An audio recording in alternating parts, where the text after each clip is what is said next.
lose terribly. But from what I saw, it was a Nigerian team that was totally bereft of ideas. When they had the advantage, they could not press it home. Unfit, clueless. I saw a Nigerian team that was lobbing. They were making 40, 50 yard, 70 yard passes. The taller it showed a team that did not know anything about how to go about breaking down the position. And when you said it, Claude Leroy, one of the most experienced coaches in the African continent, got a 100-page dossier on how to break down Nigeria. On Nigeria? How much did we get on Congo? What did we get on Congo? That is one. Then two, we talk about the fact that we've always talked about how we should have a proper backroom staff, scouts, opposition scouts. Yes, we have a video analyst, but how good are these video analysts? Video analysis is different from scouting. Yes, he brings into question scouting and video analysis. They are two different things. A video analyst can only tell you what is up. Can only tell you what the camera does not capture. I mean, like the shape of the team, what players do when they don't have the ball. He wasn't relying on the video analyst when he went to the French Federation and he got a 100-page dossier on how France beat Nigeria. At the pre-match conference, he said it very clearly that I know the Nigerian players. I know Omero. I know that Techegile does not have pace. He was saying it as if he gave birth to these players. Onye can bear me witness. He was mentioning Nigerian players and their defects. He had done his own work on the Nigerian team. And this is the same thing that Sheikh Mashaba is even saying here. He said that I know that the Nigeria team does not like it when you press them and mark them tight. And this is how we will approach the game. I am confident that my team has what it takes to win, and I hope that they can take what we have done in training to the game. I mean, coaches are telling us exactly how they want to break us down.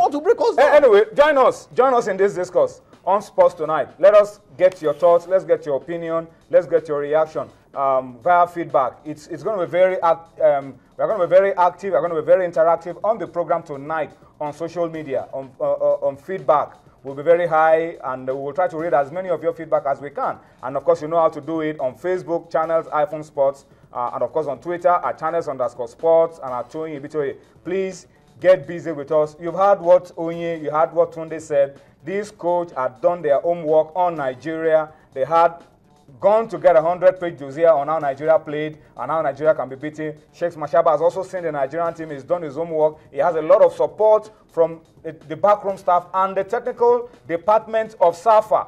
And they've gotten videos. They've seen the Nigerian team, and that's what they're looking forward to on Wednesday. So talk to us. How can we get out of what we're in right now, get the result on Wednesday, first of all, and then help our coaches, help Keshi. Yes, Keshi should bear most of the blame for what happened on Saturday. But then you ask yourself, how have we, as a federation, helped Keshi to make his job a lot easier in terms of knowing how opponents will play? You can also say, how much help has Keshi asked for? That's true. But how much help have we offered to Keshi to make him a better coach, someone who will deliver to us? So we'll be active and interactive on the program tonight as we get along. All right, so all hope not lost. The team has already arrived in Cape Town. They will be training tomorrow. Keshi will be joining the team tomorrow morning. He's leaving tonight. We can still get something out of the South Africa game, because if we don't get something from South Africa and we are like 6 points behind maybe a Congo or a South Africa, it's going to be pretty dicey for us. Yeah, Tony, I agree with you. And I think the NFF reacted very quickly. You know that they were supposed to travel on Tuesday, but after that loss, they had to move the traveling arrangement to to Sunday yesterday, and they are already in Cape Town. I think that's the way to go. The players now have realized that no match is no longer a stroll in the park. You have to earn your victory. Much as we try to put all the blame on Keshi, the players too, did not avail themselves of. They didn't cover themselves in glory. They like today said, the first goal was schoolboy defending. Even from Godfrey, even the second goal, the little I even know, the penalty from Onazi. Look at the first goal. The little I played the of left football. fullback was missing. The central defender and the right fullback came to cover it.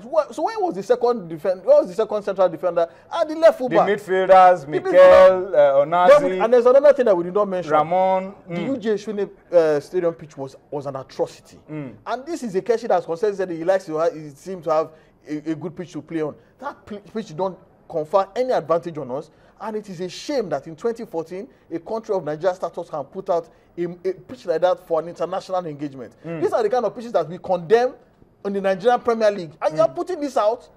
for a crucial Nations Cup qualifier.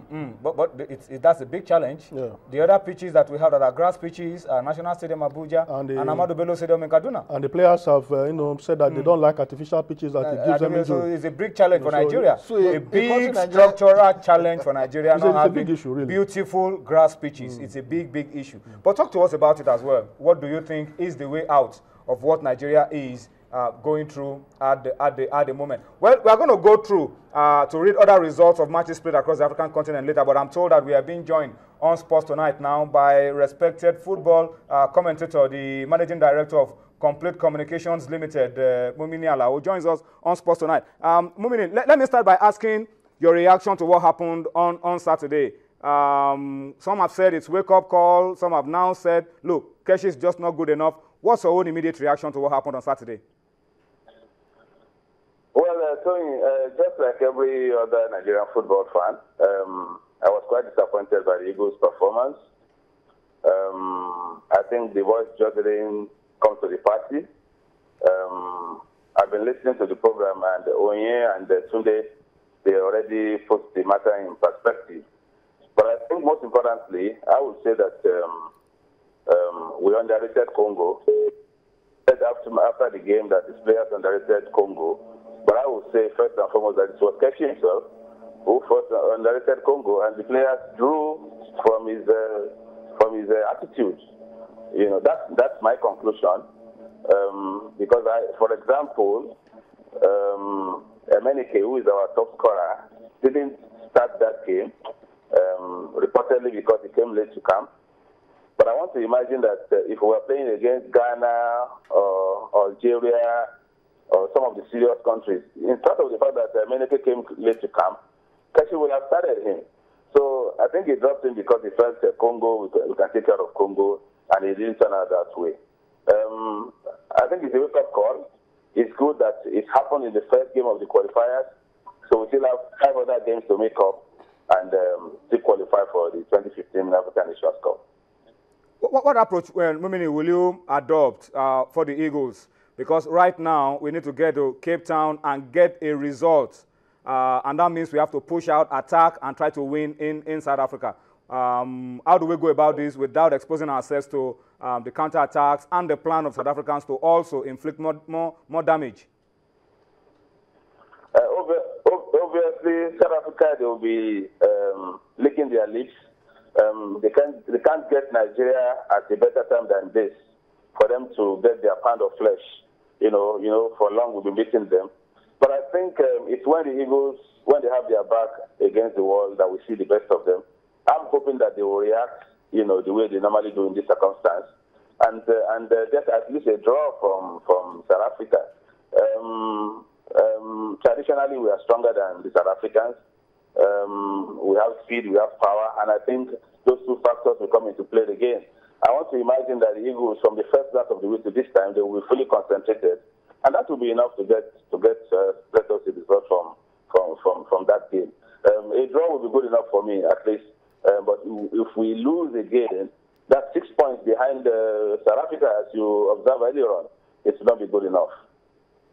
Well, some have also said, Mumuni, as a respected football commentator and somebody who has seen this game for a long time, you've been in and out with the Eagles. Would you say that the crisis rocking Nigeria Football Federation played a part in what we saw on Saturday? Did it play any role in how the Eagles turned out and the kind of result we got at the end of the day?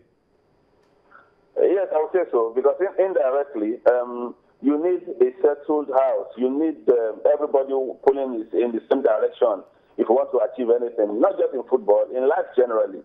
You need everybody to be pulling in the same direction. You don't need any distraction. You have to be fully concentrated. Nigeria was not fully concentrated. And when I talk about Nigeria now, I talk about the whole team, administration, the technical team, the players, who are not fully concentrated, who are quarreling, there was a lot of crisis, in Nigerian football. So even though the players will tell you, we are focused, we don't care about what's going on among the administrators, we have seen that it really has a role to play. I want to imagine that if we had a settled administration, they will have had 1 or 2 roles to play in terms of logistics, to make sure that some of the things that happen on the pitch, they didn't come to pass.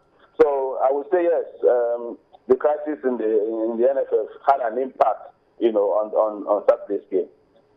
Before I allow you to go, Mumuni, Tunde is also itching to ask a few questions, I know you as well. Let me ask you your thoughts.